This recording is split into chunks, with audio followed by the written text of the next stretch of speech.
நாம் தமிழ் கட்சி கடந்த 2021 சட்டமன்ற தேர்தலில் விக்கிரவாண்டி தொகுதியில் 8216 வாக்குகள் பெற்றாங்க. இந்த முறை நாம் தமிழ் கட்சி அதை விட அதிக வாக்குகள் பெற்றிருந்தாலும் கூட உங்கள் இலக்கு அப்படிங்கிறது அதிகப்படியான வாக்கு விழுக்காடு அல்லது ஒரு வெற்றி பெற வேண்டும் அப்படிங்கிற மாதிரி இருக்கக்கூடிய சூழ்நிலையில் டெபாசிட் இழந்திருக்கீங்க. இந்த தேர்தல் முடிவை எப்படி பார்க்குறீங்க?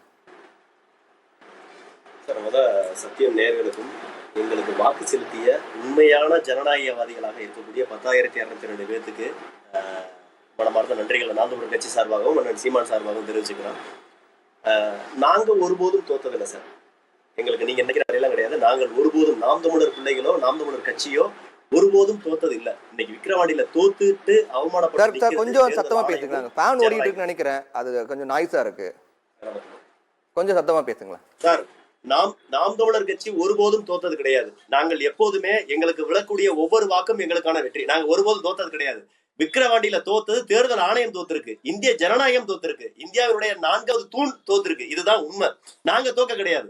நாங்கள் மற்றும் ஒரு அரசியல் கட்சி எல்லாம் மாற்று அரசியல் புரட்சின்னு சொல்லிட்டு மாற்றத்தை நம்பி நிக்கிறோம். எங்களை நம்பி 10,202 பேர் வாக்கு செலுத்தி இருக்காங்க. நாங்க அதை ஒரு மிகப்பெரிய வெற்றியா தான் பாக்குறோமே தவிர எங்களுக்கு தோல்வி கிடையாது. ஆனால் நீங்க ஒண்ணு மட்டும் நேரடியா தெரிஞ்சுங்க. சத்தியம் தொலைக்காட்சியிலேயே ஒரு காணொலி, நானே நேரடியாக பதிவு செய்த காணொலி, நான் பேசிய காணொலியே சத்தியம் தொலைக்காட்சியில சத்தியம் செய்தி எல்லாம் ஒளிபரப்பப்பட்டிருக்கு. நீங்க போய் பாத்தீங்கன்னா தெரியும். சத்தியம் டிஜிட்டல்ல இருக்கு. அதாவது வாக்குக்கு மக்கள் பணத்தை வாங்கிட்டு வாக்கு செலுத்திருங்க, அவ்வளவுதான். அண்ணன் வெற்றி கொண்டாடுனவர்கள் சொன்னாங்க, நீங்க அன்னியூர் சிவா அவர்களுக்கு வாழ்த்துக்கள் தெரிவிச்சுங்கன்னு சொன்னாங்க. நாங்க உண்மையிலே அன்னியூர் சிவா அவர்களுக்கு வாழ்த்துக்கள், மனமாற வாழ்த்துக்கள் தெரிவிச்சுக்கிறோம். ஏனால் நீங்கள் வெற்றியை விலை கொடுத்து வாங்கிறீர்கள். ஜனநாயக நாட்டுல ஜனநாயகத்தை விலை கொடுத்து வாங்கிருக்கீங்க. அதுக்கு உங்களுக்கு வாழ்த்துக்கள். நீங்கள் மற்றும் ஒரு சட்டமன்ற உறுப்பினர் தானே தவிர மாற்று சட்டமன்ற உறுப்பினர் கிடையாது. நீங்க இங்க போய் எதுவும் பெருசா சாதிச்சிட போறது கிடையாது. அதனால நீங்க வெற்றி பெற்றது என்பது நாம் தமிழர் கட்சியவோ அல்லது பாமகவோ வெற்றி பெற்றோம்னு நினைக்காதீங்க. உங்களுடைய வாக்கு கொடுத்துருக்கீங்க. அதாவது நீங்க வாக்குக்கு பணத்தை கொடுத்துருக்கீங்க. மக்கள் உங்களுக்கு வாக்கு செலுத்திருக்காங்களே தவிர நீங்கள் உண்மையான ஜனநாயகவாதியாக ஜனநாயகத்தை நம்பி ஜனநாயகத்தை மேற்கோள் காட்டி நீங்கள் வாக்கு கேட்கவில்லை. அதே மாதிரி ஐயா அவங்க சொன்னாங்க, நீங்க கள்ளச்சாராயமா இருந்தா என்ன, விலைவாசி ஏற்றமாக இருந்தால் என்ன, நீட் தேர்வாக இருந்தால் என்ன, கூடங்குளம் அணுகுலையாக இருந்தால் என்ன, 8 வழிச்சாலையாக எதுவாக இருந்தாலும் இந்த மக்களுக்கு கவலை இல்லை. அதை நேரடியாக களத்தில் நின்று பார்த்தவர்கள் நான் களத்துல நின்றேன். அவர்களுக்கு இங்க இருக்கக்கூடிய பிரச்சனைகள் என்ன, அதெல்லாம் எதுவுமே தேவையில்லை. எனக்கு தேவை 1000 ரூபாய் வாக்கு கொடுத்தா உனக்கு ஓட்டு போடுவேன். அதே நேரத்துல மறுநாள் 2000 ரூபாய் வாக்குக்கு காசு கொடுத்தா நான் அவர்கள் ஒவ்வொரு முறையும் எல்லா தேர்தலையும் தனக்கு எதிரான ஒரு தீர்ப்பு தேர்தல் முடிவுகள் வெளியாகும் போது உடனே அங்கு பணம் கொடுத்துட்டாங்க, பணநாயகம் ஜெயிச்சிருச்சு அப்படின்னு சொல்லிட்டு அந்த மாதிரி ஒரு கண்ணோட்டத்துல கொண்டு போறது சரியா? அப்போ நாம் தமிழ் கட்சி தொடங்கி கிட்டத்தட்ட பல ஆண்டுகள் 10 ஆண்டுகள் தாண்டினாலும் கூட தற்போது வரைக்கும் கூட அதை ஒரு டெபாசிட் தக்க வைக்க கூட ஒரு போராடக்கூடிய நிலை தான் இருக்குது. இப்ப இதுக்கு ஒவ்வொரு முறையும் எல்லா தேர்தலையும் பணநாயகம் ஜெயிச்சிருக்கு, பணம் கொடுத்து வெற்றி பெற்றாங்க, இப்படியே சொல்லிட்டு வர்றது அது சரியா இருக்குன்னு நினைக்கிறீங்களா? சார், நான் மட்டும் சொன்னாக்க இது பரவாயில்ல. நான் மட்டும் சொல்லலை.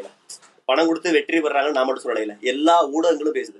எல்லா வகையான அச்சு ஊடகங்களும் எல்லா வகையான காட்சி ஊடகங்களும் பேசுது. என்ன சொல்லலாம், சோசியல் மீடியா எல்லா வகையான சமூக வலைதளங்களையும் நீங்க காணொலிகளை பாக்குறீங்க. நிறைய மெயின் ஸ்ட்ரீம் மீடியால கூட மாதிரியான காணொலிகளை காட்டுறது கிடையாது. ஆனால் எல்லா வகையான சோசியல் மீடியால பாக்குறீங்க. பணம் கொடுக்குறாங்களா இல்லையா, மக்களை கொண்டு போய் காலையில இருந்து மாலை வரை அடைச்சு வச்சிருக்காங்க இல்லையா, மக்களுடைய அன்றாட வேலைகளை பார்க்காம கூலிக்காரனை கூட்டிட்டு போற மாதிரி கூட்டிட்டு போய் அடைச்சு வச்சு 300 ரூபாய் 500 ரூபாய் கொடுத்து சாயங்காலம் ஆனா வீட்டுக்கு அனுப்பி வைக்கிறாங்க. அப்ப அந்த மக்களை அடைத்து வைக்க வேண்டிய தேவை எங்க இருக்கு? வாக்குக்கு பணம் கொடுக்க வேண்டிய தேவை எங்க இருக்கு?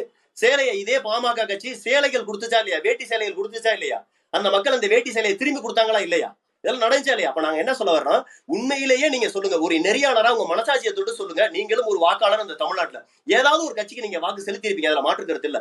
ஆனாலும் அதை கடந்து நெறியாளர் இருக்கீங்க. நீங்க உங்க மனசாட்சியை தொட்டு சொல்லுங்க. விக்கிரவாண்டி தொகுதியில், விக்கிரவாண்டியில மட்டும் இல்ல, இடைத்தேர்தல் திருமங்கலம் ஃபார்முலான்னு சொல்லக்கூடிய இந்த பண விநியோகம் என்பது திருமங்கலத்தில் ஆரம்பிக்கப்பட்டது. திருமங்கலம் இடைத்தேர்தல் ஆரம்பிக்கப்பட்டது. இன்னைக்கு விக்கிரவாண்டி வரை நடந்துகிட்டே இருக்கு. பணம் கொடுத்தார்களா இல்லையா, பணத்தை வாங்கி கொண்டு மக்கள் வாக்களித்தார்களா, அல்லது உண்மையிலே ஜனநாயக கடமை ஆற்றினார்களா? சொல்லுங்க பாப்போம். நாங்க மட்டும் சொல்றோமா, இல்ல ஊடகங்கள் எல்லாம் சொல்றாங்களா, மக்கள் எல்லாரும் பேசுறாங்களா? உண்மையிலே மக்கள் அறியாமையில இருக்காங்க, பாமரனா இருக்காங்க, கஷ்டத்துல இருக்காங்க. அவங்களுடைய பொருளாதார சிக்கலை, அவங்களுடைய பொருளாதார வலிமையின்மையை இவர்கள் பயன்படுத்திக் கொள்கிறார்கள் என்பதுதான் உண்மை. மக்களுக்கு விழிப்புணர்வு இல்ல சார். ஒப்பிட்டு பார்க்கக்கூடிய திறன் இல்ல, கம்பேரிசன் இல்ல, அவங்களுக்கு கம்பேர் பண்ணி பார்க்கக்கூடிய எபிலிட்டி இல்ல. அவங்க அப்படி பார்த்திருந்தாங்கன்னா நாம் தமிழர் கட்சியை தான் அவங்க தேர்ந்தெடுத்திருக்கணும். மாறாக மீண்டும் மீண்டும் திமுக வாக்கு செலுத்துற காரணம், இரவு நேரத்துல அவன் பணத்தை கொடுக்குறான், வாங்கிட்டான். 5 வருஷம் அவங்களுடைய ஆட்சி பூரா கொடுமையா இருக்குன்னு நம்மளுக்கு நல்லாவே தெரியும். தெரிந்திருந்தாலும் கூட வேற வழியில காசை வாங்கிட்டான் அப்படின்னு ஒரு குறிப்பிட்ட குறைந்தபட்ச நேர்மையாக அந்த வாக்காளர்கள் இருப்பதனுடைய விளைவுதான் காலையில எந்திரிச்சு போய் அவங்க வாங்கின காசுக்கு வாக்கு செலுத்திட்டு நன்றி விசுவாசத்தை காட்டிட்டு வந்துடுறாங்க. இது உண்மையிலேயே ஜனநாயகம் கிடையாது. ஜனநாயகம் செத்து விட்டது. தேர்தல் ஆணையம் தோத்து விட்டது. என்ன சொல்லனாக்க, தேர்தல் ஆணையமே இல்லாமல் நடைபெற்ற ஒரு தேர்தல் என்றால் அது விக்கிரவாண்டி இடைத்தேர்தல். தேர்தலை நடத்தியதும் திமுக, தேர்தலில் வென்றதும் திமுக. இதுல என்ன பெருமை இருக்கு? தேர்தல் நடத்தியது திமுக தான். தேர்தல் ஆணையமா இங்க கிடையாது. தேர்தல் ஆணையம் இருந்திருந்தா இந்த அளவுக்கு பண விநியோகம் இருந்திருக்காது. இதுதான் உண்மை, இதுதான் சத்தியம். சத்தியம் டிவில சத்தியத்தை பேசுங்க.